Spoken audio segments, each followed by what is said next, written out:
High, দিনটা ছিল 15ই ফেব্রুয়ারি। আমাদের এখানে মন্দিরে শিবরাত্রি পূজা। তা মন্দিরটা এখনও ঠিক করে সাজানো হয়নি, বিকেলবেলা সাজানো হবে। দেখিয়ে দিই আমাদের মন্দিরটা কেমন লাগছে। নতুন রং করা হয়েছে, শিব ঠাকুর আছে এখানে। মন্দিরটা শিব ঠাকুরের, ভোলেনাথের। এবারে বিকেলবেলার এটা একটু ক্লিপ নিয়েছিলাম। বিকেলবেলা ঠিক এইভাবে ফুল দিয়ে সাজানো হয়েছিল, কিন্তু লাইটগুলো এখনও লাগানো হয়নি। ফুলগুলো এমন লাগছে, ঠিক খুব সুন্দর লাগছে, খুব সুন্দর হয়েছে। ফুলগুলোও এক এক করে সাজিয়ে নেওয়া হয়েছে। সন্ধেবেলা আমরা সবাই মিলে বসে গিয়েছিলাম ঠাকুরের মাথায় জল ঢালতে।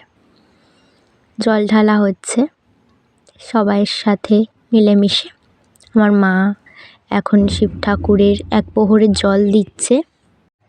ভোলেনাথের মাথায় ব্রাহ্মণ বলল যে দই দিয়ে এখন দিতে হবে, দই দেওয়ার পালা। দুধটা একবার ঢালা হয়ে গিয়েছে।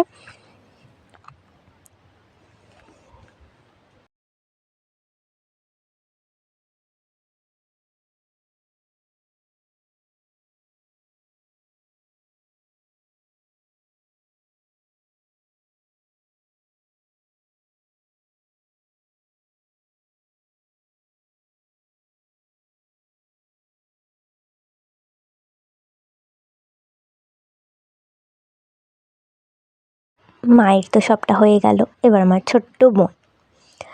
ছোট্ট বোন এখন দিচ্ছে সব কিছু, যা যা নিয়ম।